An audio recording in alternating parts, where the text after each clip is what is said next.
Bom dia, Matheus. A falha é minha, pessoal. Eu troquei aí o horário da nossa aula. Achei que era às 11, mas é às 10. Eu que troquei as bolas, tá? Mas vamos, como é a nossa última aula, então vamos tentar fazer essa aula, terminar essa aula hoje, e aí só no próximo semestre que a gente se vê. Tá? Provavelmente a gente se vê presencial, né? Acho que a gente já vai começar a se ver presencial na próxima aula, porque acredito que até lá já estejam, né, definidas as regras, né? Já teve uma reunião para definir as regras. Acho que a gente só vai ter aula segunda, terça e quarta, né? E com metade da turma. Então, os detalhes vão ser repassados depois direitinho, mas a gente já começa com o retorno gradual. Beleza? Então, vamos só colocar o que a gente viu na última aula. Então, na última aula, a gente trabalhou sobre paragêneses minerais. Então, a gente falou sobre paragêneses minerais. Lembrando, pessoal, que o nome paragêneses minerais são associações de minerais, associações minerais específicas. Então, essas associações minerais específicas é o que a gente chama de paragênese, ou seja, determinados grupos de rochas sempre ocorre uma mesma associação mineral, tá? Essas associações minerais, elas são definidas principalmente pelo que a gente chama de minerais primários, né? Tá? Os minerais primários são aqueles que ocorrem em maior quantidade na rocha, que são divididos, por sua vez, em dois grupos. Minerais primários essenciais, que são aqueles que ocorrem em maior quantidade, mais que 10%, e são eles que definem a rocha. Então, é a associação mineral específica, né? E tem um grupo de minerais que a gente chama de minerais acessórios, que são aqueles que ocorrem numa quantidade menor que 5%. Então, menos de 5% dos minerais, quando ocorrem, são minerais acessórios. E tem um grupo de minerais que a gente chama de minerais secundários, né? Os minerais secundários são aqueles que se formam depois que a rocha está formada. Eles ocorrem em função de algum tipo de alteração mineral, ou seja, um mineral se transforma em outro. Quando é que isso ocorre de um mineral se transformar em outro? Quando as condições em que o mineral primário era estável não é mais a mesma condição, e aí, frente a essas novas condições, esse mineral secundário vai buscar o que a gente chama de estabilidade, e nessa busca de estabilidade ele se altera, transformando-se em outro mineral. Essa alteração mineral, ela pode ser alteração na estrutura cristalina do mineral, ou ela pode ser a alteração da composição química do mineral, tá? Então, você pode ter esses dois tipos de alteração que leva à criação de um mineral que a gente chama de mineral secundário. Quando a gente fala sobre paragênese mineral, é importante estabelecer dois conceitos. O conceito de moda, né? E o conceito de norma, tá? Quando a gente fala no conceito de moda, tem a ver com a composição mineral da rocha, ou seja, aqueles minerais que eu consigo identificar, né, a olho nu. Então, a partir da identificação, né, dos minerais, eu posso... Pensei que era algum colega de vocês entrando, mas não é. A partir desses minerais identificados, tanto a olho nu, ou seja, a amostra de mão, quanto, né, por microscopia, eu consigo identificar, então eu vou falar sobre a composição modal. Tá? Então, é o que a gente consegue fazer no campo, por exemplo. Quando a gente vai para o campo e a gente pega uma amostra de mão, um afloramento de rocha qualquer, e a gente tenta identificar alguns minerais que estão presentes naquela rocha. Então, a gente está fazendo uma análise modal daquela rocha.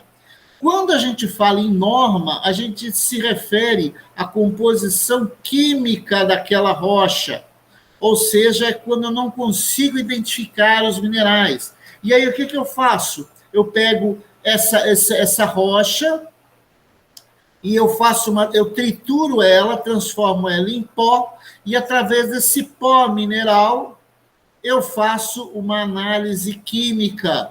Eu vou identificar quais são os elementos químicos que estão presentes ali naquela rocha. Geralmente é dado na forma de óxidos, tá? Principalmente, né, SiO2, ou seja, sílica, Al2O3, ou seja, diversos óxidos, onde você tem os elementos mais comuns, o oxigênio, o silício, o alumínio, o ferro, o cálcio, o sódio, o potássio, o fósforo e por aí vai, magnésio, tá? Então, esses que são os minerais, os elementos químicos mais comuns vão ser identificados. E através da proporção de cada um deles, eu faço uma composição, uma associação mineral hipotética. Então, através da composição química, eu posso dizer, provavelmente, tá, essa rocha continha esses minerais. Tá? Então, é uma hipótese que eu faço a partir da análise química da rocha. Então, a partir dos resultados da análise química, eu posso deduzir qual seria a composição mineral dessa rocha. Tá? Então, são duas situações diferentes, né? A moda na qual eu identifico os minerais, componentes da rocha, e a norma na qual eu faço uma análise química dela, e a partir dessa análise química eu faço uma hipótese, eu deduzo que os minerais que provavelmente formavam aquelas rochas são esses. Tá? Então, essa é o que a gente falou na última aula.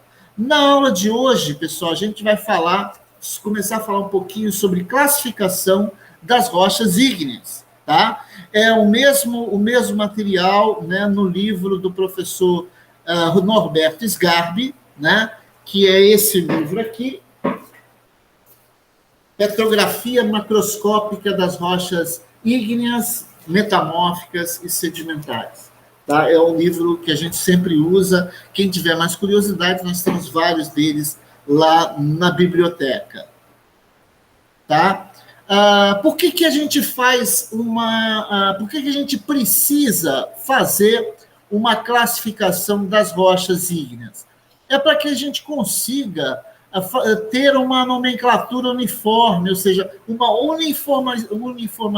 uniformização dos nomes, para que cada um não chame de um jeito. Eu chamo de pedra, eu chamo de gabarito, eu chamo de nitrito. Eu não posso inventar nomes. Tá? Então, para isso existe a IUGS, que é a União Internacional das Ciências Geológicas, então, International Union Geologic Sciences, União Internacional das Ciências Geológicas, que criou uma nomenclatura, e essa nomenclatura tem que ser uniforme, tem que ser comum para todo mundo, no qual a gente só faz a tradução dos nomes para a língua local, tá? Para que o chinês entenda, mas o nome seria o mesmo em qualquer lugar do mundo. Tá? Professor? Oi, pode falar. Tem aluno pedindo para entrar. Tá, desculpa. Seja bem-vindo, João Pedro. Tá? Nesse caso, essa classificação é importante para que no campo a gente possa, através da amostra de mão, a gente faça uma análise modal. Né? O que é análise modal mesmo? É aquela classificação baseada na composição mineral, quando eu consigo identificar os minerais que formam a rocha, né? E a partir desses minerais presentes na rocha, eu dou um nome para essa rocha. Tá? E, é claro, também importante para a análise da norma, né? Da composição química, a partir da composição química, que isso aqui não tem jeito. Isso aqui eu tenho que levar para um laboratório que possa fazer essa análise química. Mas para o campo, né, para a atividade, principalmente dos técnicos de mineração, dos geólogos, é de você, no campo, você conseguir discernir, identificar alguns minerais e, a partir desses minerais, você poder dar um nome para essa rocha. Então, a classificação ela serve para isso, para que você possa dar um nome que seja aceito internacionalmente, a partir da União Internacional das Ciências Geológicas, criar uma uniformidade nessa nomenclatura, para que você possa, no campo, dar um nome a essa rocha a partir da composição mineral ou dar um nome a partir de uma norma, ou seja, da composição química dessa rocha. A gente pode classificar as rochas, né, as rochas ígneas, segundo, ou seja, de acordo com os ambientes de formação. Então, a primeira classificação que eu faço é a classificação com base no ambiente de formação. Então, a gente pode, de maneira geral, né, nos referir às rochas plutônicas, também chamadas de intrusivas, como aquelas rochas que se formam no interior da crosta, né? Elas se formam aqui dentro. Por ter um resfriamento mais lento, ela vai ter características diferentes das vulcânicas ou extrusivas. As extrusivas, aquelas que ocorrem na superfície, a partir, né, de material vulcânico que se deposita na superfície. Tá? Então, aí a gente tem como exemplo, por exemplo, os basaltos, né?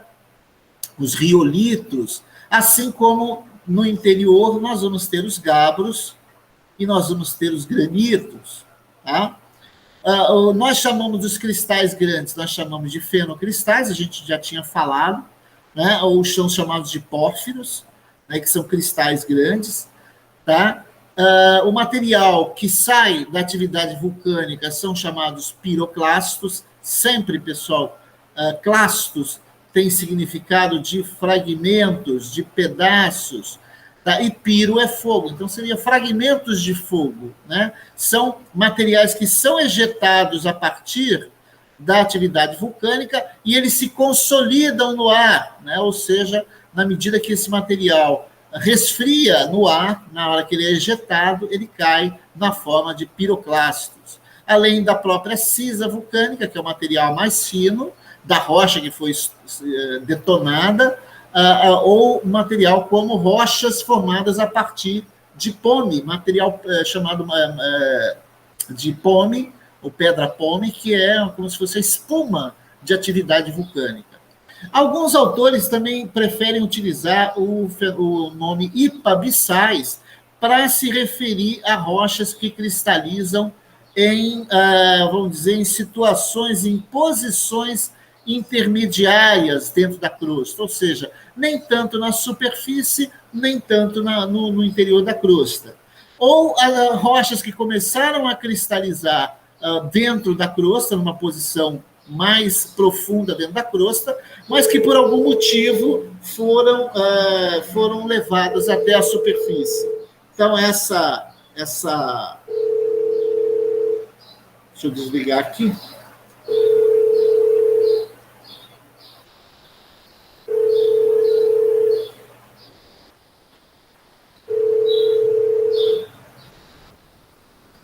Tá? E que continua com o processo de cristalização na superfície. Então, é um outro nome, né, que é utilizado para essa classificação. Então, plutônica dentro da crosta, né, e as extrusivas ou vulcânicas na superfície. tá? A principal característica é o tamanho dos cristais, que vai ser diferente. Uma outra forma de classificar, né, é quanto ao grau de cristalização, a granulometria, ou seja, o tamanho dos cristais. De uma forma geral, nós chamamos de rochas faneríticas, aquela em que os minerais, né, são visíveis a olho nu, tá? Então, aquela que os minerais são visíveis a olho nu, nós chamamos de rochas faneríticas. Como exemplo aqui, essas duas rochas aqui, os minerais são visíveis a olho nu. E as afaníticas, que seriam minerais muito pequenos, que eu não consigo identificar, que aqui seriam essas duas. Então, aqui a gente teria duas rochas faneríticas. A palavra vem de faneros, que significa aparente, ou seja, visível, e aqui afaníticas, quando eu não consigo identificar, né, os minerais, porque é muito fino. Geralmente a gente pode chamar essa granulometria de granulometria fina quando tiver menos de 1 milímetro, média de 1 a 5 milímetros, granulação grossa de 5 milímetros a 2 centímetros e muito grossa acima de 2 centímetros.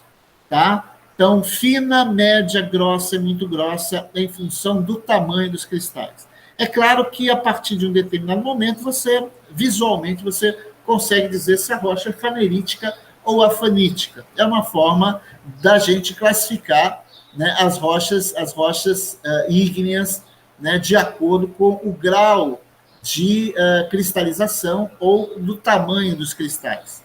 Tá?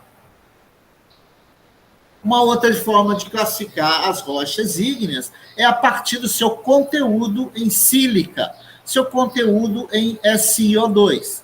Geralmente, as rochas ácidas são aquelas que têm 66% de sílica, de SiO2. Tá? Isso se manifesta, pessoal, porque elas são mais claras, são rochas claras, principalmente porque ela tem feldspatos mais claros ou esbranquiçados, né? E por ter quartzo. Quando a rocha tem muita sílica, ela tem ela tem quartzo, ela tem a presença de quartzo.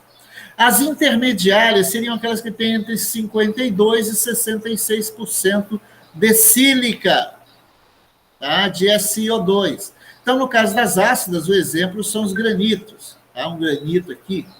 Né? As intermediárias seriam o cianito. E no caso das básicas, de 45% a 52% de sílica, tá? Que eu tenho os basaltos. E as ultrabásicas eu tenho menos de 45% de sílica. Exemplos, peridotitos. De uma maneira geral, né, de uma maneira generalizando um pouco, as rochas mais claras costumam ser mais ácidas. As rochas mais escuras costumam ser mais ultrabásicas e básicas. Isso porque os minerais claros tendem a ter maior teor de sílica, tá, do que os minerais mais escuros, que tendem a ter um teor maior de ferro e magnésio. Então, é essa a diferença básica desse grupo. Uma outra forma de também classificar as rochas ígneas é a partir da sua saturação em sílica. Ou seja, eu costumo me referir a uma rocha subsaturada, que são aquelas mais pobres em sílica, tem muito pouca sílica, que é aquelas rochas que são ricas em feldspatóides e têm olivina. Então, geralmente, essas têm uma quantidade menor de sílica. Tá? Quando eu tenho rochas que são saturadas em sílica, tá? Tem ausência de quartzo, mas tem outros feldspatos. Tem sílica em outras formas, principalmente em feldspatos. E quando a rocha apresenta quartzo, eu posso já me referir que essa rocha ela é muito rica em SiO2, porque o quartzo ele só se forma quando resta, né, com o restolho da sílica que sobrou na rocha. Então, ele cristaliza em condições quando a rocha tem... Ele só cristaliza em situações que você tiver muita sílica. Se você tiver uma quantidade menor de sílica, você, vamos dizer, você cristaliza outros silicatos, mas não cristaliza o quartzo. Então, o quartzo ele só realmente, né, cristaliza quando você tem um conteúdo muito grande de sílica. Então, se você pegar uma rocha qualquer e você viu que ela tem presença de quartzo, você pode se referir a uma rocha supersaturada em sílica. Uma outra forma de classificar as rochas ígneas, é pelo teor do tipo de feldspato que a gente tem. Existem duas formas da gente classificar em função do teor de feldspatos. Por exemplo, eu posso fazer uma comparação a partir da composição e concentração de feldspatos. Então, por exemplo, se você tem feldspato alcalino, geralmente ele é mais colorido, enquanto que os plagioclasos são mais incolores, né, mais transparentes ou brancos. Tá? E o feldspato alcalino tem cores mais rosa, por exemplo, rosáceo. Tá? Então, a partir dessa concentração de feldspatos, eu também posso classificar a rocha. Assim como eu posso classificar o conteúdo de anortita nos plagioclasos. O plagioclaso é um tipo de feldspato que forma o que a gente chama de uma série isomórfica. O que quer dizer isso? Iso quer dizer igual, mórfica vem de morfos, vem de forma. Tá? Então, são minerais que apresentam a mesma estrutura cristalina, a mesma organização mineral, né? A estrutura interna segue uma determinada geometria, só que o que muda são os conteúdos de cálcio e sódio. Então, quando você tem muita anortita, por exemplo, a anortita quer dizer que você tem mais conteúdo em cálcio, né? E quanto mais sódico você tem, mais albita. Tá? Então, por exemplo, se você pegar a anortita, ela tem 90% de cálcio, né, e 10% de sódio. E aí vai tendo variações até chegar na albita, quando você vai ter 10% de cálcio e 90% de sódio. Tá? Mas onde é que está isso? Está na estrutura cristalina na forma de cátions que vão sendo adicionados a essa estrutura cristalina. Tá? Então, você tem outras, você tem labradorita, baitonita, mas vamos dizer, os extremos é a anortita e a albita. Então, a partir desses conteúdos, você também pode classificar as rochas ígneas. E, por último, a gente tem uma classificação que a gente usa o chamado índice de cor. Né? O que seria o índice de cor? Seria em função da presença dos chamados minerais máficos. Tá? O que são minerais máficos? Má, de magnésio, Fi, de ferro. Então, aqui, rochas ricas em magnésio e ferro. Geralmente são minerais escuros. Tá? Então, são as biotitas, são os anfibólios, os piroxênios, as olivinas, né, que são minerais mais escuros. E os félsicos são aqueles ricos em feldspato e sílica, e SiO2, que são minerais mais claros. São os feldspatos, são o quartzo. Então, se você tem minerais mais claros, você chama de que a rocha é félsica. Se você tem uma rocha mais escura, é uma rocha máfica. Então, a gente costuma se referir às rochas quando ela tem, por exemplo, poucos minerais máficos, ou seja, tem de 0 a 33% de minerais escuros, a gente chama de leucocráticas. Então, são rochas que têm cores esbranquiçadas, cores claras. Quando ela tiver de 34% a 66% de minerais máficos, a gente se refere a essa rocha como ela sendo uma mesocrática, ou seja, uma rocha que tem um conteúdo, né, elevado de minerais escuros. Quando essa rocha ela tem muitos minerais escuros, igual essa daqui, né, de 67% a 90% de minerais máficos, a gente se refere a ela como melanocrática, né? E se tiver de 90% a 100% de minerais máficos, é de hipermelanocráticas, tá?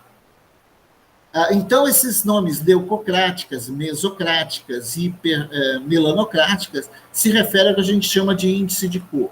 Então, pessoal, só para relembrar, como a gente pode classificar, né, as rochas ígneas? Então, a gente viu que a primeira forma da gente de classificar é conforme a área de ocorrência. Rochas ígneas intrusivas, rochas ígneas extrusivas. Depois a gente pode classificar as rochas com base no seu conteúdo em sílica, como rochas ácidas ou rochas básicas. A gente pode também classificar em função da sua saturação de sílica. Pode em função da cor, né? Então, a gente pode classificar de diversas formas as rochas ígneas. Tá? No próximo semestre, quando a gente retornar às aulas, a gente faz uma revisão dessa parte, das formas de classificação das rochas ígneas, e a gente começa a falar da classificação de uma maneira geral, né, usando o que a gente chama de diagrama de Stracaysen.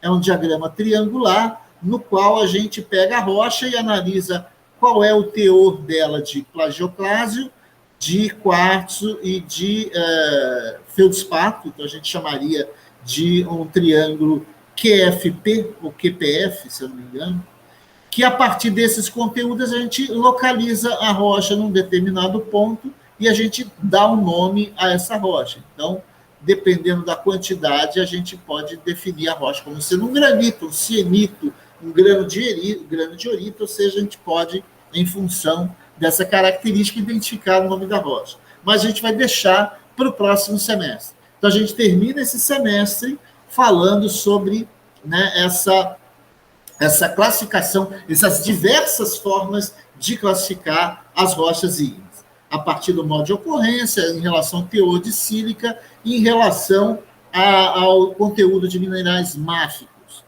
Tá? Então, pessoal, é basicamente essa a nossa aula de hoje, para terminar, né, o nosso conteúdo. Não tem atividade, porque a gente já tem 54 pontos, a gente já fechou 54 pontos, ou seja, no próximo semestre, né, vão ser 46 pontos para a gente fechar os 100 pontos, mas provavelmente esses 4 pontos aí a mais eu vou deixar, né, para que alunos ainda tenham oportunidade de tentar fazer as atividades. Conversem com seus colegas, né, que tem muita gente ainda que não tem nem 10% dos 50 pontos desse semestre. Conversem com eles, falam que vai estar abertas as atividades até o dia 20, por exemplo, acho que até o dia 20, eu tenho reunião, até o dia 17, que é uma sexta-feira, né, que é essa sexta-feira dessa semana, né, ainda vão estar abertas todas as atividades. Depois eu acho complicado. E depois que entregar o período, entregar as notas, aí fica mais complicado ainda da gente conseguir, né, fazer alguma coisa para alterar a nota. Então, portanto, né, avisem os colegas de vocês dessa oportunidade de fazer as atividades. Provavelmente, vocês estão com todas as atividades em dia, tá? Assistam às aulas, né? Peçam para fazer as atividades. Essa semana a gente não tem atividade, porque a gente já fechou os pontos desse semestre. Beleza? Pessoal, eu estou aberto a perguntas aí. Quem quiser fazer alguma pergunta, quiser tirar alguma dúvida, pode ficar à vontade.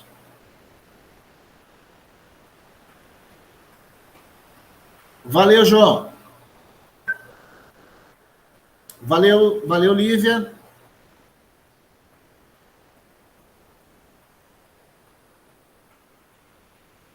Plagioclásio é um tipo de feldspato, né? Lembra quando a gente falou dos feldspatos? Né? O feldspato faz parte dos tectosilicatos, né? Que é um grupo de silicatos. Tá? Então, vamos dizer que o feldspato é uma família de minerais que apresentam algumas características comuns. Tá? E nessa família dos feldspatos eu tenho os plagioclásios, que é um tipo de feldspato. Tá? Então, plagioclase é um tipo de feldspato que ele forma uma série na medida em que os conteúdos de determinados elementos químicos vão variar, principalmente os conteúdos de cálcio e sódio. Então, em função do percentual de cálcio e sódio, vai receber aqueles nomes que eu falei lá, anortita, albita, que são subtipos de plagioclase. Então, se a gente fosse dividir, fazer a grande divisão, então seriam silicatos, depois eles são feldspatos, e depois, dentro dos feldspatos, a gente tem os plagioclases. E dentro dos plagioclases, a gente tem albita, anortita, labradorita, baitonita, a gente tem uma série de minerais. Lembra quando que eu falei que os minerais a gente pode classificar igual os animais, né? Você tem os reinos, né? Depois dos reinos você tem, né, os filos, reficofage, né? O filo, a classe, a ordem. Então, basicamente, a gente pode fazer a mesma coisa para os minerais, mas aí considerando as composições químicas e as estruturas cristalinas, tá? Então, o feldspato é um grupo grande que é formado por um grupo menor. Dentro desses grupos menores, a gente tem os plagioclases. Beleza? Pessoal, se alguém não tiver perguntas, tá? Eu quero desejar a todos boas férias, não, bom recesso, né? Dei uma descansada na cabeça, tá? Na primeira semana que a gente voltar, provavelmente não terá atividade, mas eu já vou dar as boas-vindas, né, para vocês, mas desliguem um pouco das atividades, descansem legal, e a gente retorna no próximo semestre. Bom descanso a todos, galera, e até a volta. Obrigado, Lívia. Valeu, Matheus. Valeu, João.